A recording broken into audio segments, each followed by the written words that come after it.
Life is full of many opportunities. You just need to touch life today.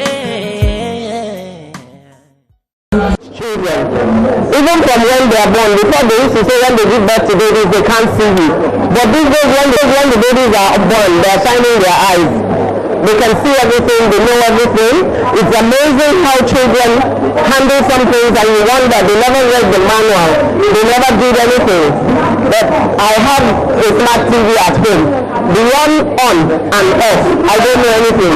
But my children will sit down and do everything. Oh, what are you doing? Oh, I'm recording that program so that when I finish studying, I say, how do they record? I don't even have a clue. My own is just use remote, turn it on, turn it off.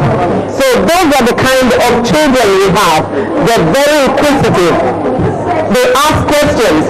I call this generation the generation Y. Why do I call them generation Y? Because everything, why? I'll tell my son, don't go out. Why? Sit down. Why? You cannot tell them to do anything. They are always why. So I call them generation Y. They ask questions, they seek information, and they're curious to find out what next. My son asked me once, these people talking in the TV, are they really in the TV? I said, no, they are not. He said, so how come you're seeing them on TV? I tried to explain, like I'm taking a picture of you now. You can see it on my program. There's also a camera that takes this. I thought I had spoken well. And he turned around and told me, you just said nonsense. So I rested my case. Because while he said that, I probably did not meet his expectation. I did not explain well enough. So when they ask me questions I don't know, I just tell them I don't know. Can I find out and come and inform you? And as teachers, that's an attitude you should have. These children know a bit more than we know. And I'm not afraid to learn from a child. When a child comes in that has skills or something I don't have, I quickly learn from a child.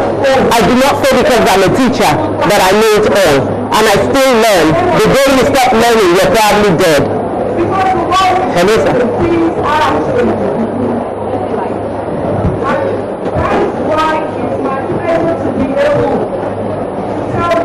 Can we read this together?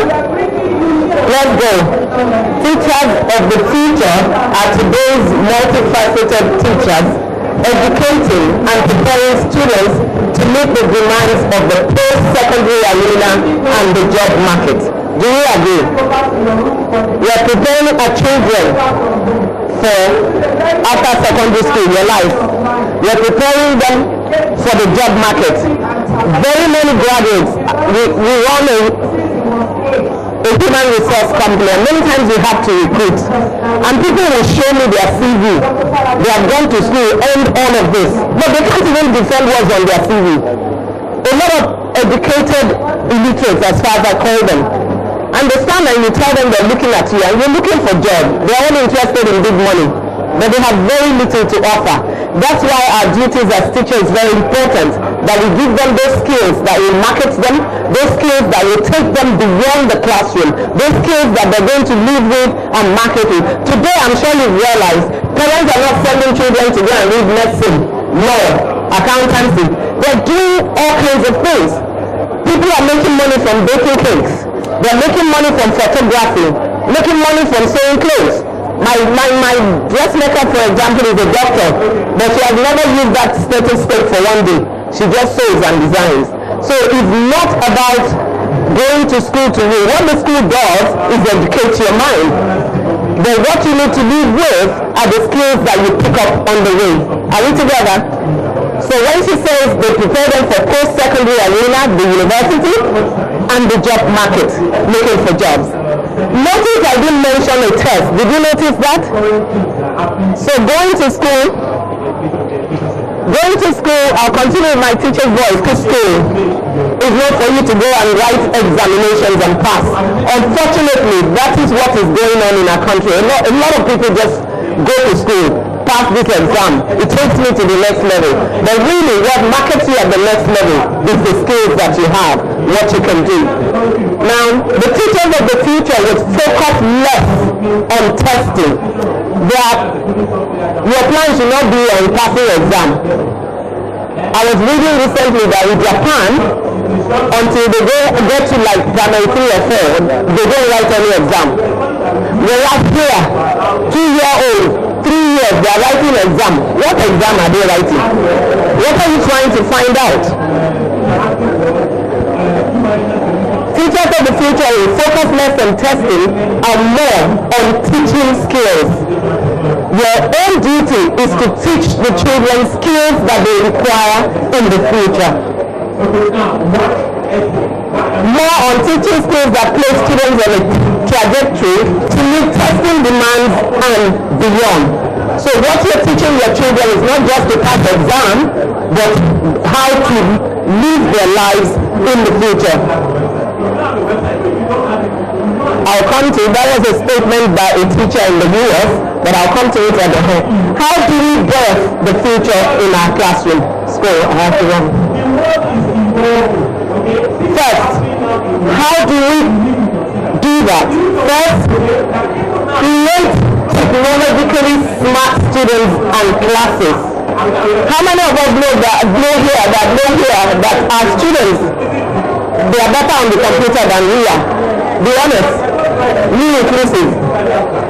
The children don't even need to sit for anybody to teach them. They master those skills, and it's something we want to encourage them to do. These days we have smartphones. How many of us have smartphones here? I don't need to look for a computer to do certain things. I can just do it on my phone. You see smart devices, notebooks, tablets, all kinds of things that people use. So the children you're teaching, because of their parents or probably the environment, some don't even have.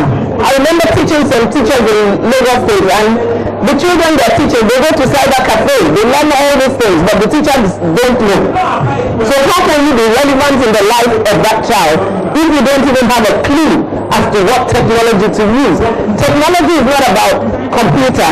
I found that most schools, when they're talking technology, is just the use of computer. We have a computer, we're reading this, and then the teachers will give homework. Tell the children, go to your parents. When you go home, let them Google, let them download this. Have you taught them anything? But if you have that computer in school and you teach the children to go into the computer, turn it on, do what they need to do, get what information they need, you have given them a skill. True or false? Hello? I need to get feedback from you to know we're together. Please help me. We need to make smart students in our classroom smart. Some of us may not have all the smart devices in our classroom, but even using a camera in the classroom, that's technology being used. You using certain things in class to make your lesson more enjoyable, that's bringing technology to your class. You might even have a radio saying something that concerns your lesson for the day. That's technology being introduced. So all these things, instead of just playing games, the children can do something else. For those of us in secondary school, there's nothing stopping you getting, say maybe Facebook, that they are all on Snapchat, where are those places that children go to? Facebook, Snapchat, Instagram, Twitter. I can just put something there, knowing that most of my class have a Facebook account, Twitter account. I can just be mischievous on a Saturday and say, why don't you read about social and so in biology before Monday? You'll be amazed, not the whole class, but you'll get somebody who will do it because they saw it. So that's using it positively. It's not for you to use it just to post the picture of when you wear new dress, or post a picture of you at a party, at a wedding, you know, with somebody. No, you can use it and even deliver your lessons on it. It says morph the role of the teacher through blended learning. Does anybody know about blended learning? Anybody knows anything about blended learning? Okay. I would have loved to ask you to tell us, but you're so far. I think they have another mic. When you incorporate technology into physical classroom and the two are going on, it's a bit more than that. Blended learning, sometimes as a teacher, you don't have to be the one to teach all the time. If you know a child is smart and you ask that child to come out and share their knowledge, you'll be amazed that most times children learn from each other more than they learn from you. And you could put them in groups to work. So they work as a group, divide your class into a group, give each group an assignment. something to do, and then they should do a speaker for each group, so that at the end of the day, when they're delivering the lesson, the speaker for each group comes to tell the others what they found out. And you as the teacher, of course, you're the one who knows everything.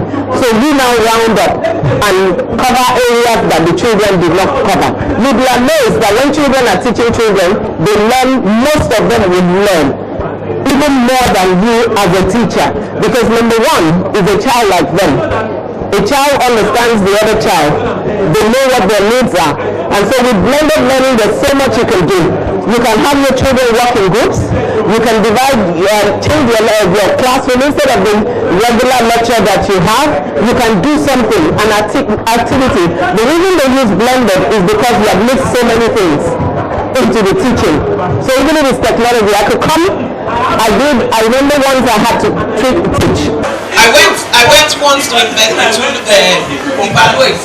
lessons in the Lagos State Government School.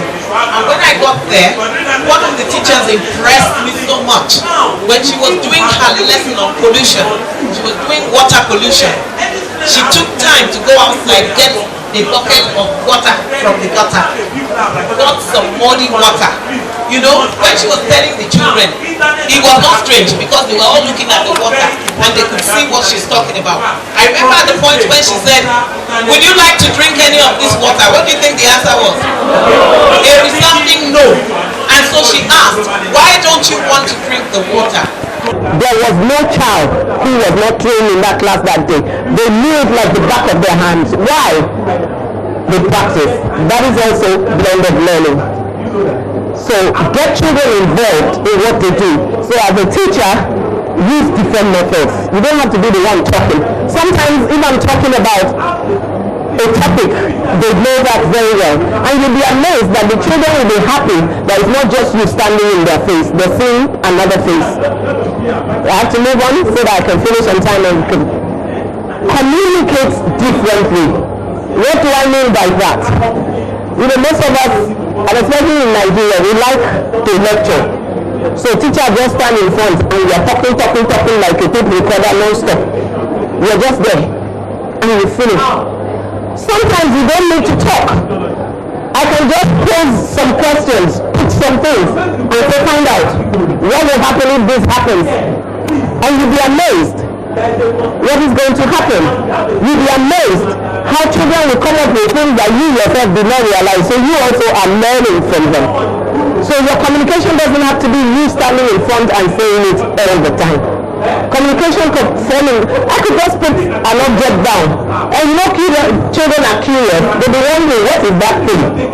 And in their speech, you'll be amazed that so much is coming out. I hope you know, barring noise making, and I'm allergic to noise making too.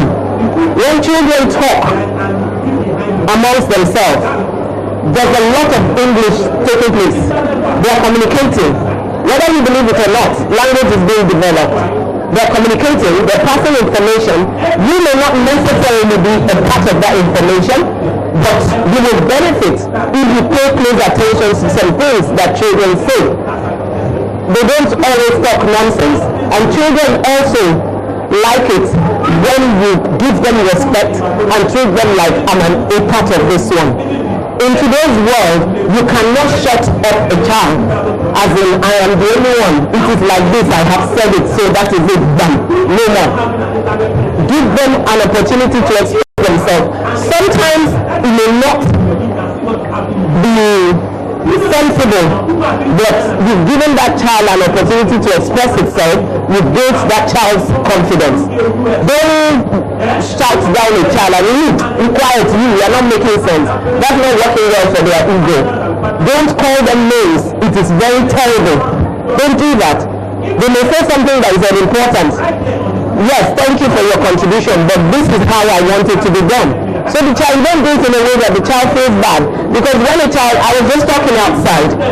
When I was in school, up to Form 3, my maths was super.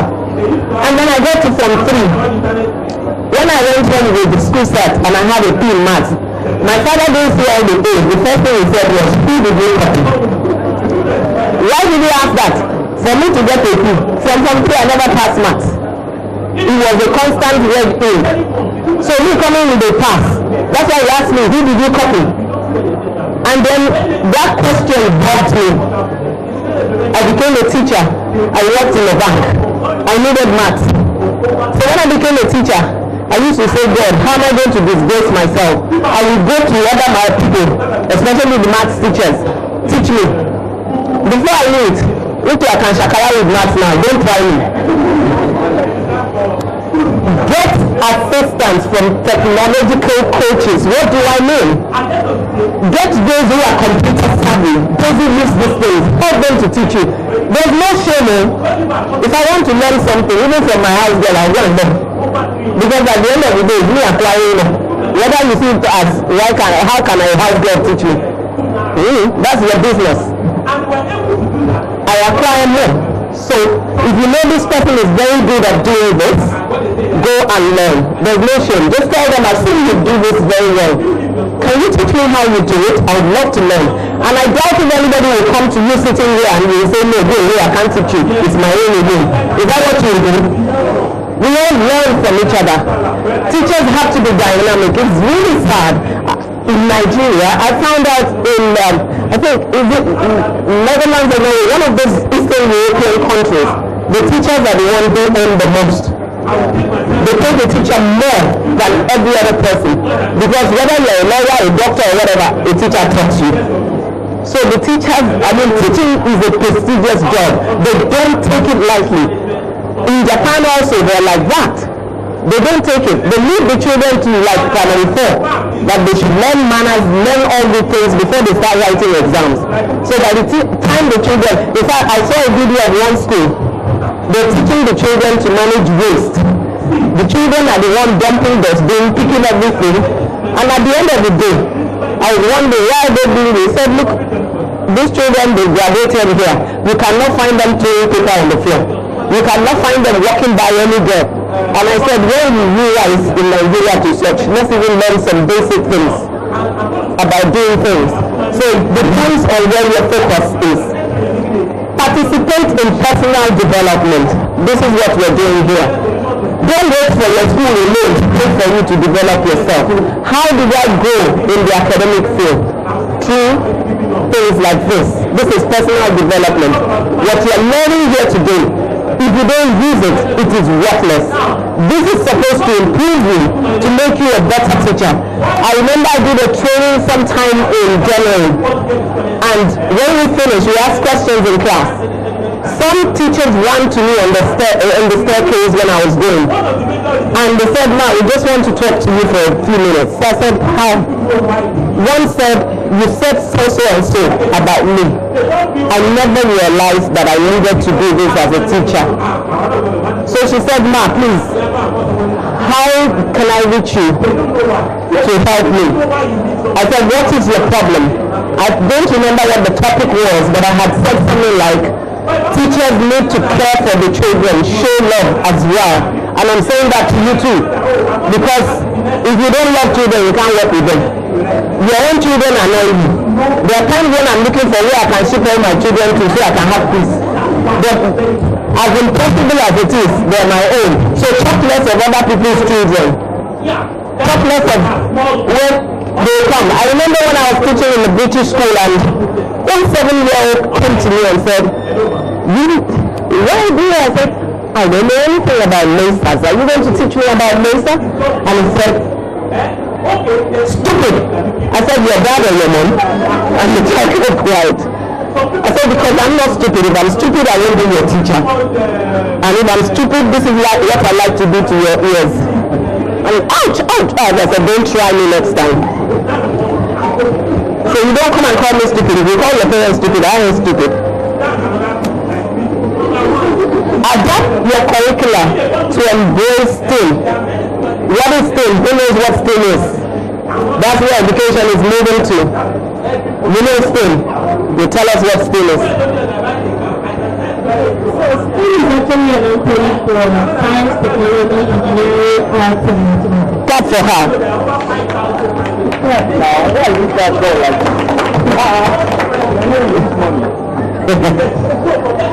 STEM is science, technology, arts, and mathematics. That means that the way the world is going, initially was STEM, no arts, STEM, was science, technology, engineering, mathematics. Now, with this now, the art person, they found out that you cannot do all this without involving the arts. And if we are talking arts, it includes English, writing. It's not just fine art. Art includes the crafts that you do. There are some things that you make children find out on their own. When you are, especially in the science class, make it practical, make it lively. All of that is important. I went to a school before, and the teacher was teaching on the traditional marriage. And she just stood in front and told them everything. When she finished, I showed her my score, 0. She said, Manso, I said you failed, woefully. Ask me how she failed. You're doing Yoruba traditional marriage. You are a Yoruba woman. I would have come that day with a gilly, with something. I will stand so you can see me. I could have come with things like yams, cola nuts, all those things. I can recreate the things that you need to give in class. Even if you don't have all, if you have called the children before, I say, you, bring one ashoki. You, bring one lata. You, do this. You'll be amazed at what you will have. So you're teaching the lesson and telling them, you can't even show them. I wouldn't have taught that lesson. I would have done a drama of it. I would have created Bruce family, Bright family. I would have told them what to do, so that by the time we do the traditional marriage in our class, tell me who will not know about Yoruba traditional marriage. Even singing, I could have gotten a drum, beaten the drum, but she just stood there and she was reciting everything as far as I'm concerned. And those children were staring. When she finished, I said 0. And she thought I was blaming. I said I don't have equipment, but what little I have, I will do what I will do. I went to the school canteen, borrowed some things. I came back, and the children were looking at me. When I started playing with them, singing with them and doing it, guess what happened? Some of the children lifted their hands. They have attended traditional marriage before, so they started sharing. The blessing now became alive. You want to prepare your children to do better. Think out of the box. It does not always have to be 1 plus 1 is 2. 1 plus 1 can be equal to 1. It can be equal to 3. You must teach them to think out of the box, to do things differently. You need social skills that are necessary in the workplace. You must teach your children to learn to synergize. What do I mean by synergize? Only me is not about only you. You are good in this, you are good in that. We come together, we get greater. 2 of us. We can together work, build things. We can agree, we can do things together. That's synergizing. If Mr. Ogundo was alone, can you imagine how alone setting up this whole thing? Take my phone, call that, say, why are you showing me you are not taking me? Come and get us. But that's the way we are today. And that's the way the children are used to. Why would you show your nakedness to me? Who's interested? And I hope you know that there are games that children play these days. They call it dare. I dare you. If I dare you to show me your breast. You have to put it on video. I dare you to show me your private parts. You have to put it on video. And I tell them all the time, it is called private parts, not public parts. If it was public parts, God would have put them outside.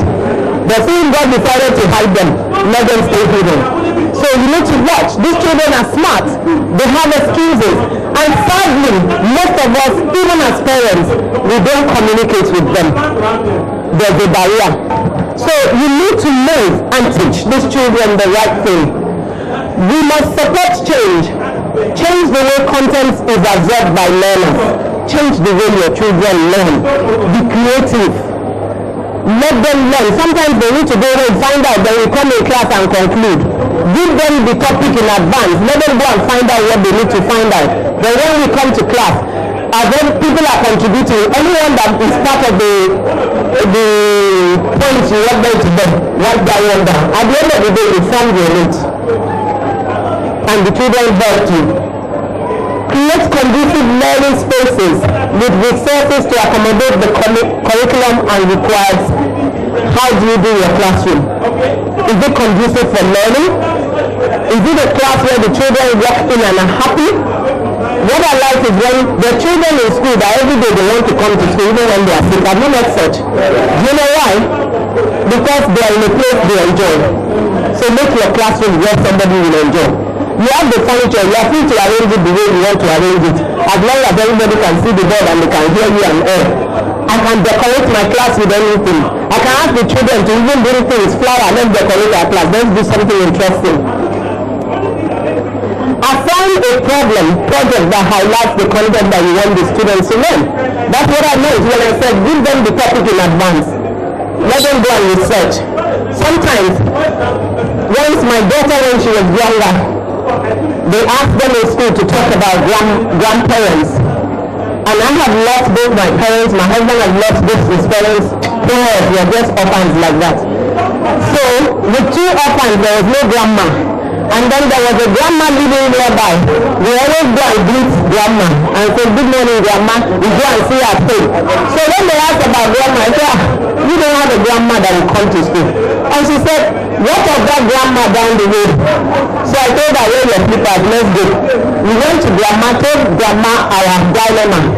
Before I could say their club is, well, I'm going to school with you and do it for you. And I was very touched. Until today, she's their grandchild. We always send her gifts. Allow time for research. Give your children something to go and research. Give them time. Then they can bring the conclusion. And you agree and you tell them what's important. Some students to ask questions that they have about content explored. When you teach children something, give them room to ask. By asking questions, they understand more. They need to ask questions. Encourage students to work in groups, knowing that they must communicate. Different groups work in groups. That's blended learning. Work in groups, they must communicate. They share ideas and participate in group discussions. And then when you form a bond, you know that when they work together, they will be friends. The fighting will reduce. You don't have to set it over. Get them to work in groups. Now I'm going to end with this topic. It says, all in all, teachers of the future prepare students for the demands of the future. True or false? They don't limit their instructions to meet the requirements of the day.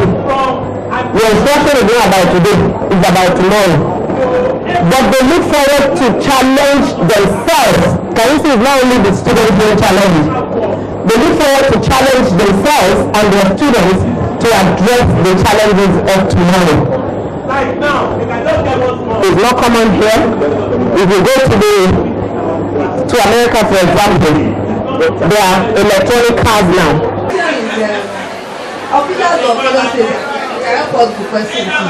I don't know, nowadays, educational section, you now have literature books that are very, very bad for young children.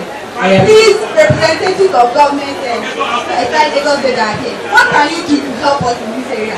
Because God had those days when we had books that taught morals. You know, the morals of God is coming down and it's really, really affecting them. And I have to teach some literature that I won't read it directly to my students. I'll read it, then I'll have to, summarize. Yes, this is getting too much. We have to address this issue and it's really, really affecting moral cadence of our side. Thank you. I agree with you. Some of those books are just not fun. Some of them grammatical errors. I don't know who approves them. It's terrible. Something has to be done. There was a book that my daughter read, and then it was her school textbook. She now said, Mommy, I don't want to read this book. I said, how will you pass if you're not reading it? So she said, Mommy, the things that are there, I was now forced to say, give me the book, let me read. When I read it, I had to agree with her. But I had to say to her, since I've read it, I will paraphrase for you. But you still need to pass this exam. So read it as a book for exam. Don't let anything pass it to you. That's what I told her. So when we are appealing Lagos State, please pass the information. My question goes to the aspect of the students in the class. For instance, where we have like 10 students in the class and 2 are not being carried along, probably due to a psychology or philosophical or any form of problem that the child is facing. Special child. So yeah, in that situation, how best do you think a teacher can really bring back the mind of that child or those children to learn and move along with the rest. Or whatever, you need to identify what the limitation is. And when you identify the limitation, you may not know the answer. Get help from somebody who's versed with that, so they can help you. And there's some slow children, just very slow learners. Slow learners annoy me because me, shaprapra, don't have time for all these things. But as a teacher, I have to teach them, because you have to constantly repeat, come down to their level so that you carry them along. So if you have taught in class and they didn't flow, you might sometimes need to bring them to your table to do one-on-one. You might need to keep them after school to do one-on-one, but with the consent of the school and the parent. So before, if you keep a girl, they will now come and say, they are interested in the child. No. If you keep a girl, get another boy who doesn't need to sit with you in class, or another girl. So try and help them, but first find out what is the limitation.